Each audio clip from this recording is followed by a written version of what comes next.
2026 કેમિસ્ટ્રીનું paper આજે પતી ગયું છે. સરસ છે, બંને પાર્ટ સહેલા પૂછાયા છે, છોકરાઓ બધા ખુશ છે. તો MCQનો એ પાર્ટ આપણે સોલ્વ કરીએ છીએ. તો ફટાફટ વિડીયોમાં જોડાઈ જાઓ. તો પહેલાં MCQમાં એક પ્રક્રિયા કીધી છે, A+B gives નિપજ.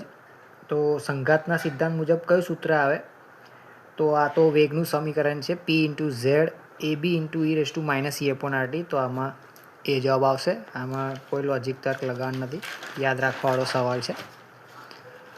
બીજો સવાલ છે, જ્યારે ઉદ્દીપકનો ઉપયોગ કરવામાં આવે છે ત્યારે પ્રક્રિયા સાથે સંકળાયેલ કઈ લાક્ષણિકતા બદલાય? તો એન્થાલ્પી, સંતુલન અચળાંક, પ્રક્રિયાની મુક્ત ઉર્જા અને સક્રિય. હવે ઉદ્દીપક શું કરે? તો કે સક્રિયકરણ ઉર્જામાં ઘટાડો કરે. તો જવાબ આવશે D. બરાબર છે. તો અમુક વસ્તુ તરત સોલ્વ થઈ જાય એવા સવાલ હશે, અમુક કેલ્ક્યુલેશનવાળા હશે. જેમ કે ત્રીજામાં વેગ અચળાંક K આપ્યો છે, બરાબર, અને કઈ પ્રક્રિયાનો ક્રમ છે. તો આ તમને એવું લાગે કે રકમમાં કંઈક કિંમત આપી છે તો કંઈક દાખલો હશે, પણ એવું કશું નથી. આ એકમ જોવાનો છે ખાસ. આ એકમ પરથી ખબર પડી જાય કે પ્રક્રિયા શૂન્ય ક્રમની છે, પ્રથમ ક્રમની, દ્વિતીય ક્રમ. તો આનો આન્સર આવશે તમારે તૃતીય ક્રમ. આ litre square mole (-2) second inverse એ તૃતીય ક્રમનો એકમ છે. દરેકના એકમ તમે જોઈ લેજો. પ્રથમ ક્રમ, દ્વિતીય ક્રમ, શૂન્ય ક્રમના આપણે જોયેલા છે, કરાયેલા છે, ખ્યાલ હશે જ. નેક્સ્ટ જે છે, NH3નું પ્લેટિનમની સપાટી પર વિઘટન શૂન્ય ક્રમની પ્રક્રિયા છે. તો સૌથી પહેલાં તો તમારે આ દાખલાઓ ગણેલા છે. અમોનિયાનું વિઘટન એટલે પ્રક્રિયા લખાય NH3 it will gives N2 + H2. બરાબર, બેલેન્સ કરવી પડે પ્રક્રિયા. તો આ 2 મોલ લેવા પડશે, 2 નાઇટ્રોજન છે એટલે, અને 3 દુ 6 હાઇડ્રોજન થશે. તો આ પ્રક્રિયા માટે વેગ કેવી રીતે લખી શકાય? તો ખબર જ છે કે -1/2, બરાબર, dNH3/dt. એવી રીતે N2 માટે લખાશે, કશું મોલ નથી તો dN2/dt, અને માઇનસની જગ્યાએ +1/3 dH2/dt. આપણે જરૂર છે આ N2ના ઉત્પન્ન થવાનો વેગ, એવું કીધું છે. તો આ વેગ આપી જ દીધો છે તમને, કે એની કિંમત આપી દીધી છે, આ બરાબર, વેગ અચળાંક આપી દીધો છે. તો કેની કિંમત જે આપી છે 2.5 × 10⁻⁴, એના બરાબર આ સીધું ઇક્વેશન આવશે. તમે આની જગ્યાએ આ કોઈ પણ વાપરી શકો, પણ આગળ આપણને N2ના ઉત્પન્ન થવાનો એટલે આ જ સમીકરણ લેવાનું છે સીધું. તો dN2/dt. તો કોઈ જ આગળ ગુણાંક ગુણાયેલો નથી કે જે આ બાજુમાં જઈને 2 વડે આવી રીતે ગુણાય કે 3 વડે, કશું નથી. તો સીધો આ જ આન્સર આવશે, એટલે કે B આવશે આન્સર. અમુક વસ્તુમાં સીધું સોલ્યુશન બતાવીશ. વધારે ડિટેલમાં જો તમારે જાણવું હોય તો આ બધા દાખલા ગણેલા જ છે, એની ચર્ચા એક્સ્ટ્રા કરીશું. હમણાં વિડીયો થોડો ટૂંકો બનાવવા માટે એ સીધા જવાબ તમને જાણ કરું છું. ચાલો, નેક્સ્ટ છે, કયા સમૂહના તત્વો મુદ્રા ધાતુઓ કહેવાય છે? મુદ્રા ધાતુઓ માટે તમારે સમૂહ 11 આવશે, જે બરાબર છે 11 આવશે, કારણ કે એમાં તાંબુ છે, સિલ્વર છે, ગોલ્ડ છે, આ બધી ધાતુઓ આવે છે. મુદ્રા ધાતુઓ સમૂહ 11માં આવે, બરાબર. લેન્થેનાઇટ તત્વો, કેટલા સહેલા સવાલ છે, અમુક ડાયરેક્ટ જ તમારથી થઈ જશે. લેન્થેનાઇટની ઓક્સિડેશન અવસ્થા સ્થાયી કઈ છે? તો કે +3 આવે, બધાને જ ખબર હોય. કયું પરમાણ્વીય ક્રમાંક ધરાવતું તત્વ +3 ઓક્સિડેશન અવસ્થામાં સૌથી વધુ ચુંબકીય ચાકમાત્રા ધરાવે છે? તો +3 એમાં સૌથી વધુ ચુંબકીય ચાકમાત્રા વધુ કોની થાય? તો કે જેમાં ડી કક્ષકમાં વધારે ઇલેક્ટ્રોન રહેતા હોય એ. તો આ 24 એટલે તમે ક્રોમિયમ, મેંગેનીઝ, આયર્ન ને કોબાલ્ટ છે. તો કોબાલ્ટ માટે Z બરાબર 27 થશે.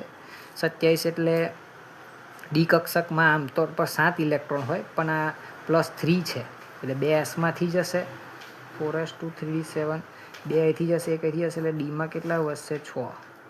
તો 1 2 3 4 ને તો 4 અયુગ્મિત ઇલેક્ટ્રોન રહેશે.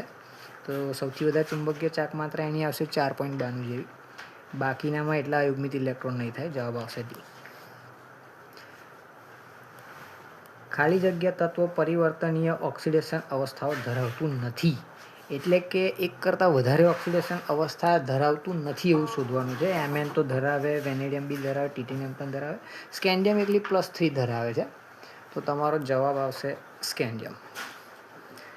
કયું સંવર્ગ સ્પીસીઝ ફેશિયલ અને મેરિડિયોનલ સમઘટકો દર્શાવે છે? તો ફેશિયલ મેરિડિયોનલ ખબર જ છે કે જે 6 લિગેન્ડ હોય એમાં 3-3 વાળી જે લિગેન્ડની સ્પીસીઝ આવેલી હોય એમાં જ બની શકે. તો ડી ઓપ્શન આવશે. અમુક સહેલા છે, ઝડપથી સોલ્વ થઈ જાય એવા, ટાઈમ તમારો બચાવે, અમુક કેલ્ક્યુલેશનમાં એ સમય વાપરવાનો હોય. કયું લિગેન્ડ ધાતુ સાથે સંકર્મી બંધ બનાવે છે? સંકર્મી બંધ મતલબ કે સિગ્મા પાઈ બંને ટાઈપના, એટલે કે સિનર્જિક બંધ બનાવતા હોય એવું લિગેન્ડ કયું છે? તો એ તમારું કાર્બોનિલ આવે છે. કાર્બોનિલ ચેપ્ટર આખું અલગ પાર્ટ આવેલો છે, તમને ખબર છે કે એમાં ટર્મિનલ, બ્રિજ ને એવા બંધ બનતા હોય છે. તો એ તમારો જવાબ એ આવશે.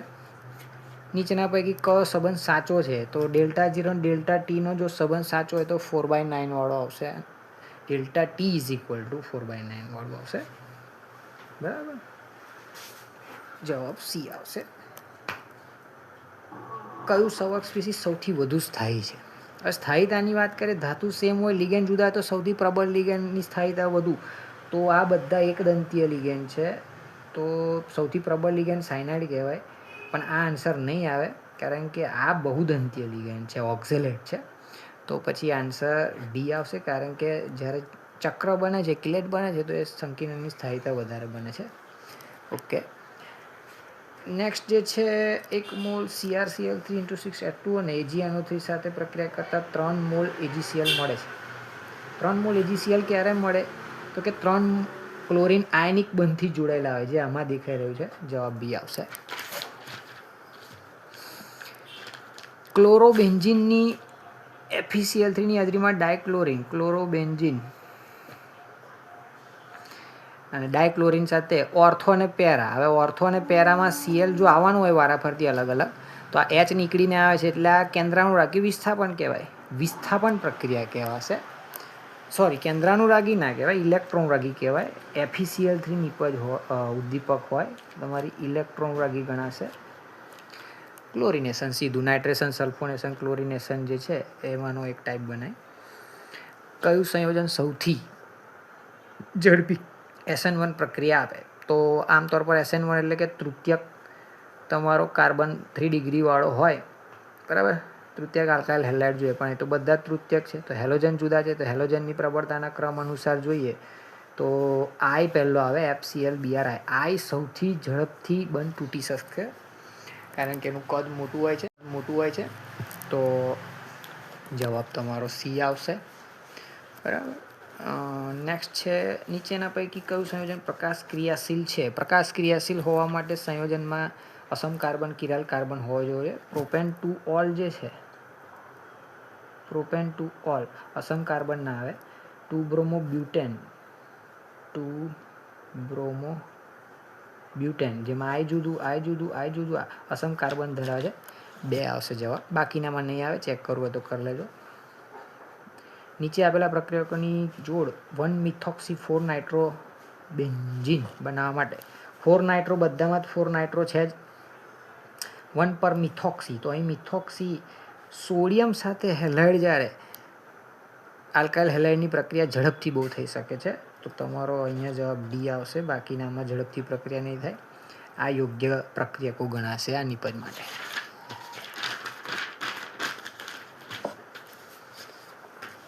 ઓરડાના તાપમાને, ઓરડાનું તાપમાન શબ્દ આવે, ZnCl2 દેખાય એટલે લ્યુકાસ કસોટી યાદ આવી જાય. લ્યુકાસ કસોટીમાં તૃતીયક આલ્કોહોલ હોય, એ ઝડપથી પ્રક્રિયા આપે. તરત પ્રક્રિયા કઈ આપે એવું પૂછ્યું છે, તો જવાબ આવશે એ.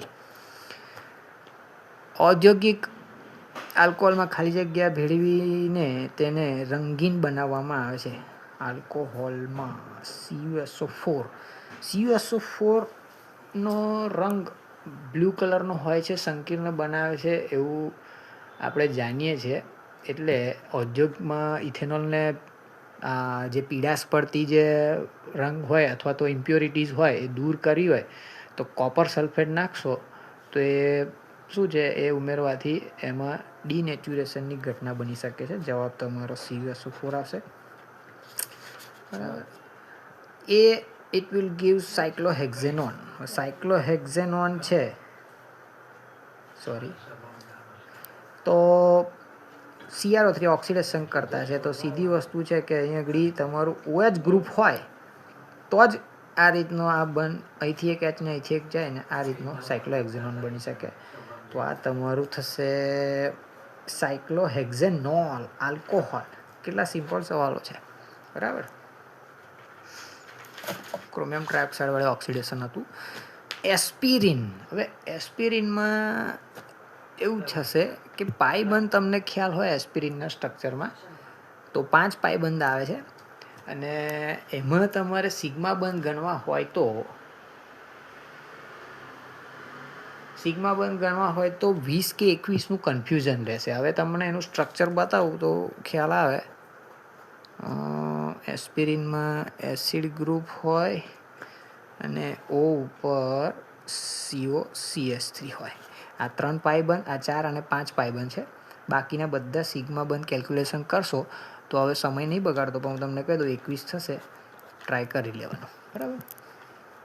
ચાલો, સક્સિનિક એસિડનું IUPAC નામ. સક્સિનિક એસિડ એટલે 4 કાર્બન, બરાબર. તો આ તો બ્યુટેન એસિડ થાય. સિમ્પલ, બહુ સહેલા સવાલ છે અમુક, બરાબર છે.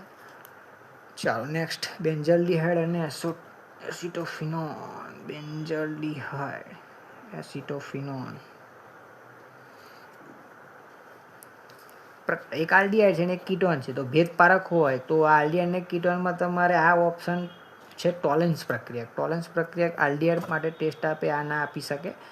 તો ભેદ પારખવા માટે તમારે ટોલેન્સ પ્રક્રિયક વાપરવો જોઈએ, બરાબર. એનાથી વધારે ખ્યાલ આવશે. બાકીના પ્રક્રિયકથી બંને ખ્યાલ આવે એમ નથી. આ બેસ્ટ રહેશે આન્સર.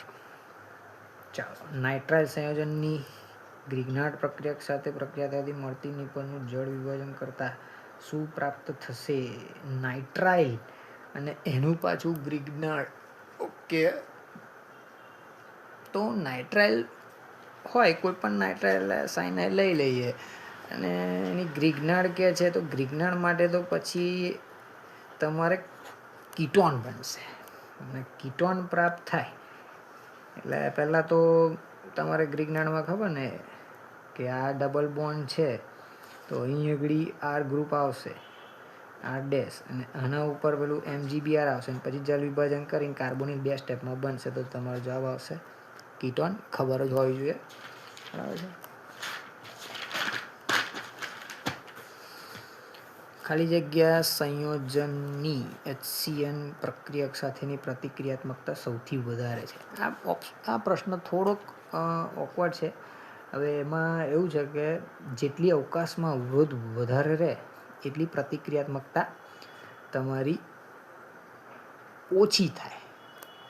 તો HCNની કેન્દ્રાનુરાગી પ્રક્રિયા કરવી છે તો તમારે ડાયતૃતીયક બ્યુટાઇલ કીટોન, તૃતીયક બ્યુટાઇલ આને કહેવાશે, બરાબર. 3 ડિગ્રી વાળો. આમાં ડાય આઇસોપ્રોપાઇલ છે. આમાં એકલું તૃતીયક બ્યુટાઇલ ને એક બાજુ આઇસોપ્રોપાઇલ. આમાં મિથાઇલ ને સૌથી વધારે અવરોધ આમાં છે. જેટલો સૌથી વધારે અવરોધ હોય તો એની પ્રતિક્રિયાત્મકતા ઓછી, આપણે વધારે કીધું છે. તો તમારો જવાબ એ કે ડી, મિથાઇલ તૃતીયક બ્યુટાઇલ કીટોન હોવો જોઈએ. આ હોવો જોઈએ. તો આને આમાં થોડુંક કન્ફ્યુઝન છે આટલા ઓપ્શન માટે, પણ લગભગ આ જવાબ થશે. એટલે આ પ્રશ્ન આપણે જોવો રહ્યો, કન્ફર્મ કરી લઈશું છેલ્લે. HCl વાયુની હાજરીમાં કીટોનની ઇથિલિન ગ્લાયકોલ સાથેની પ્રક્રિયા કરતાં ખાલી જગ્યા નિપજ મળે છે. આ તો ખબર છે આપણે. ઇથિલિન ગ્લાયકોલ છે અને કીટોનની હાજરીમાં, એટલે આપણે કીટોન કોઈ પણ લીધો હોય, યાદ કરો તો કીટોન શું કરતો હતો કે ચક્રીય કીટલ બનાવતો હતો, બરાબર છે. તો ચક્રીય કીટલવાળો ઓપ્શન જે છે એ જ તમારો જવાબ આવશે, એ જ આવશે. કેમ કે અહીંથી આમ પહેલાં ઓ આના પર આવશે પછી આ ચક્ર બનશે આખું. એસિટલ હેમી એસિટલ આલ્ડિહાઇડમાં બનતું હતું યાદ હોય તો કીટોનમાં આપણે આ રીતે 2 OH હોય તો ચક્રીય કીટલ બનશે. ચાલો નેક્સ્ટ છે બેન્ઝાલ્ડિહાઇડ ફરીથી અને બેન્ઝીન ઉપર COCH3 OH છે એક આલ્ડિહાઇડ ને તો આ તમારું ક્રોસ આલ્ડલ સંઘનન થશે. ક્રોસ આલ્ડલ સંઘનન થશે તો અહીંથી O જશે ને આના 2 H લઈએ તો એક નિપત તમારી આવી બની શકે. તો આ તમારો બેન્ઝાલ કહેવાય આટલા ગ્રુપને. બેન્ઝીન ઉપર CH ગ્રુપને આપણે બેન્ઝાલ બોલી શકીએ. બેન્ઝાલ એસિટોફિનોન PH આવશે આગળ બેન્ઝીન રિંગ છે ને બેન્ઝાલ એસિટોફિનોન થશે. બરાબર.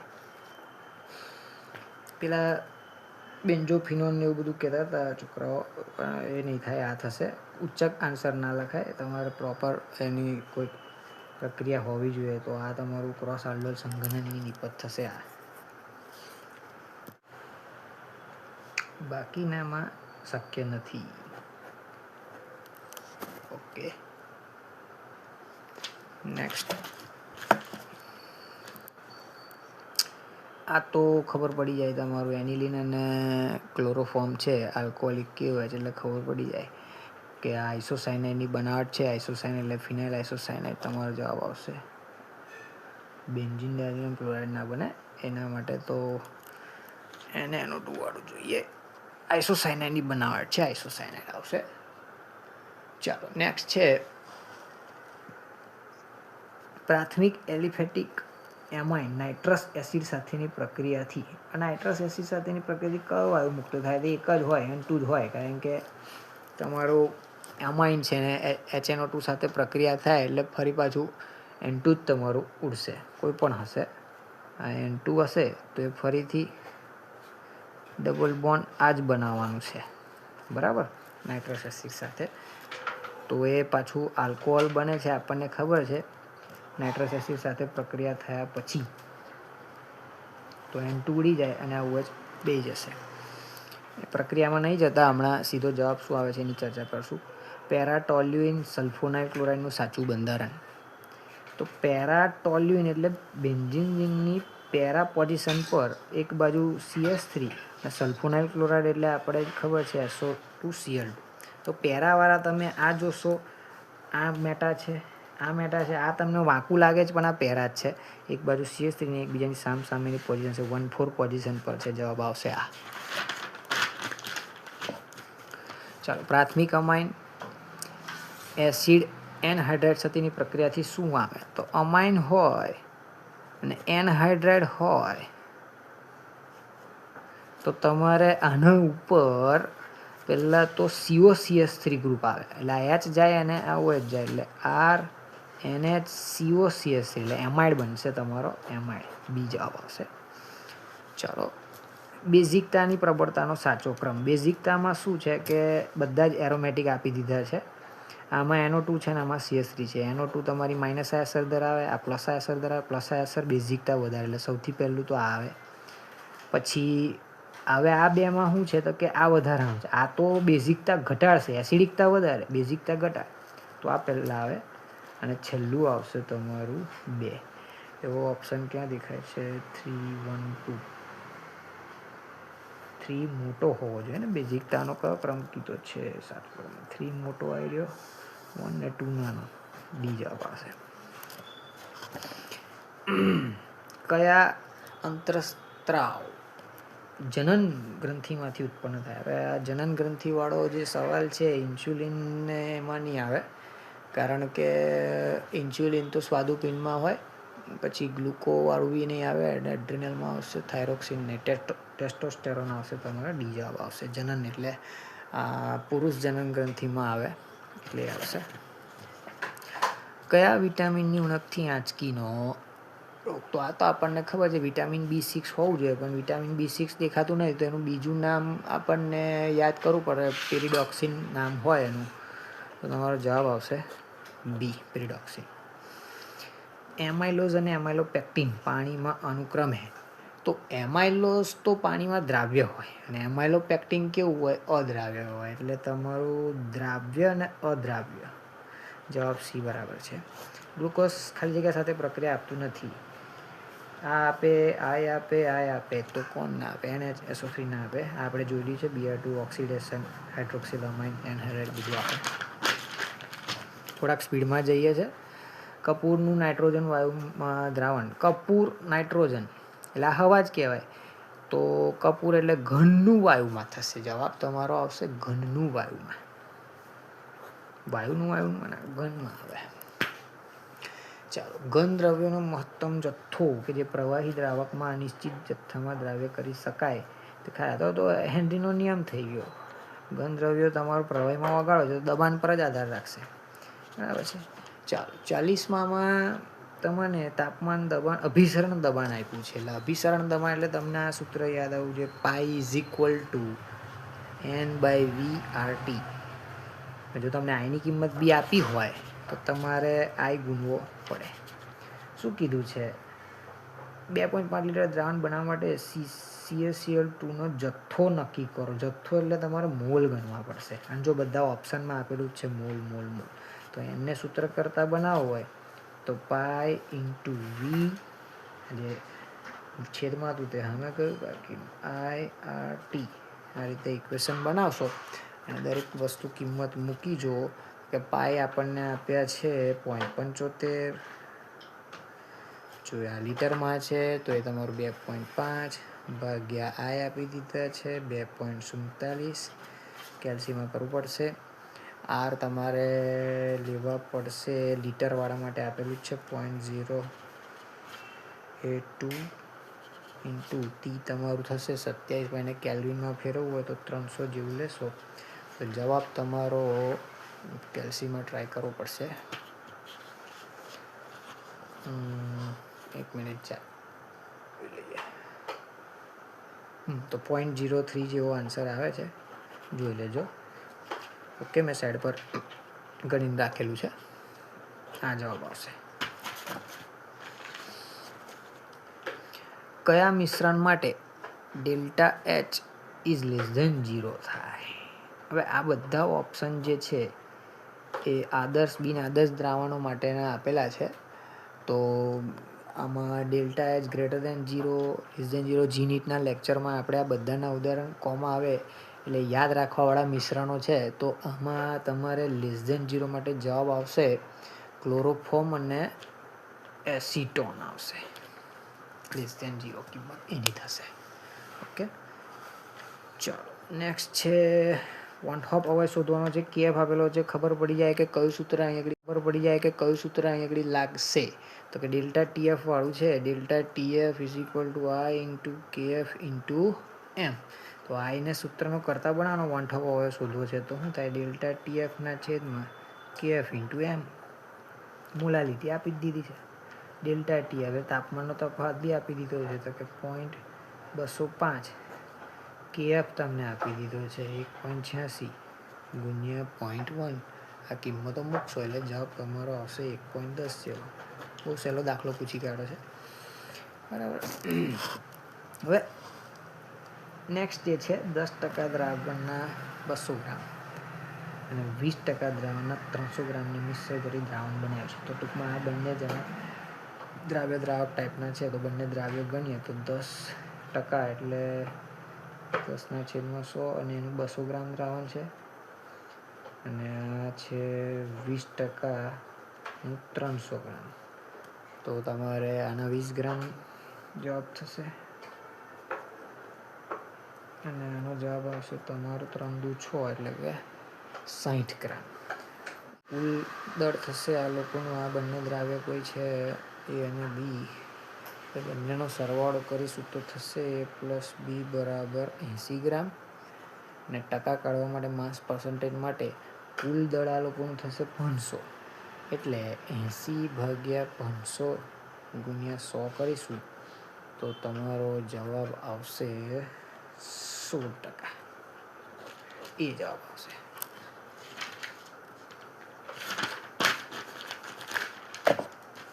ચાલો, કયા વિદ્યુત વિભાજ્ય માટે નીચેનું સમીકરણ લાગુ પડે?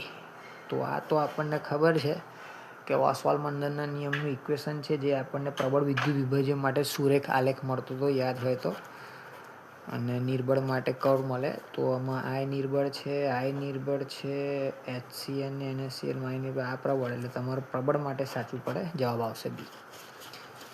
ચાલો, સંતુલન અચળાંક આપ્યો છે નેક્સ્ટમાં. E0 સેલ શોધવાનો, તો સીધું સૂત્ર લગાવી દો. E0 સેલ બરાબર 0.059/n log Kc. Kcની કિંમત આપી દીધી છે, પ્રક્રિયા આપી છે. એ પ્રક્રિયા શાના માટે આવી? ત્યાં n ને ઓળખવા માટે. તો 0.059/2 Kc લઈ લો તમારો log 3.92 × 10⁻15. તમે આનું સાદું રૂપ આપવું પડશે, અને સાદું રૂપ આપશો તો એનો જવાબ આવે છે 0.0295, અને આનું log લઈને 10⁻15 વડે ગુણશો. 1 મિનિટ કેલ્સીમાં કરવું પડશે મારે, ગણેલું નથી. તો log 15 3.92 વત્તા 15 ગુણ્યા 0.059/2, જવાબ આવે છે 0.46. 0.46 આવે છે સી, જવાબ આવશે. બરાબર છે. આ સાદુરૂપ આપજો જરા, મેં કેલ્સીમાં સાઈડ પર કરી લીધું છે, આટલો જવાબ આવશે.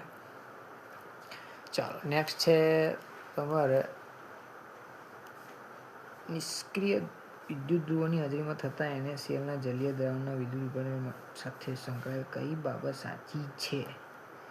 તો NaClનું જલીય દ્રાવણ છે. હવે NaClનું જલીય દ્રાવણ હોય તો એનોડ પર ને કેથોડ પરની વાત કરીએ. એનોડ પર તો તમારું જલીય દ્રાવણ છે એટલે Cl2 વાયુ ઉત્પન્ન થવો જોઈએ, અને કેથોડ પર H2 થવો જોઈએ. તો અહીં શું લખ્યું છે? એનોડ પર H2, એટલે આ ખોટું કહેવાય. કેથોડ પર O2 લખ્યું છે, તો આ ખોટું કહેવાય. NaClની સાંદ્રતા અચળ રહે તો એ ના કહેવાય. દ્રાવણની pH વધે તો દ્રાવણની pH તો વધે. અહીંયા આગળ સાચી બાબત છે શોધવાની છે, તો આ ઓપ્શન સાચો લાગે છે. NaClની સાંદ્રતા અચળ રહે છે, એ ના હોઈ શકે. તો તમારો જવાબ એ આવશે. સાંદ્રતા તમારી બદલાશે, વધશે, એ ઓપ્શન સાચો લાગે છે. આ બાકીના બધા ખોટા લાગે છે. નેક્સ્ટ, પીગાળેલા Al2O3માંથી 45 ગ્રામ Al મેળવો. તો આ કેથોડની પ્રક્રિયા છે. એલ્યુમિનિયમ માટે શું હોય કેથોડની પ્રક્રિયા? તો કે Al+3 ને 3 ઇલેક્ટ્રોન આપો તો તમારો Al બને. તો અહીં તો સીધી વસ્તુ કહે છે, એલ્યુમિનિયમ 1 મોલ મેળવવા 3 ફેરાડે. 1 મોલ એટલે કે 27 ગ્રામ હોય તો તમારે 3 ફેરાડે વિદ્યુત જથ્થાની જરૂર પડે. આપણને આગળ કેટલા ગ્રામ કીધું છે? 45 ગ્રામ માટે કેટલા ફેરાડે? તો 45 × 3/27 કરશો તો જવાબ આવશે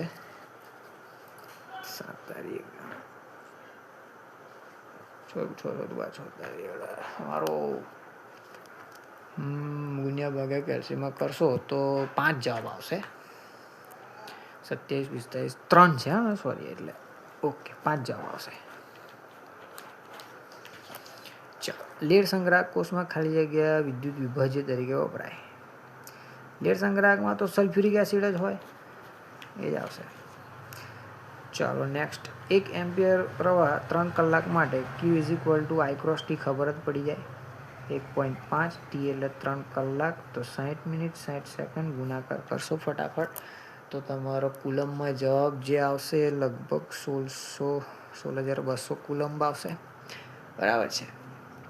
તો અહીં આગળ શું કીધું છે? કેટલા ઇલેક્ટ્રોન વહી ગયા છે, એટલે ઇલેક્ટ્રોનનો વીજભાર આપી દીધો છે કુલમમાં.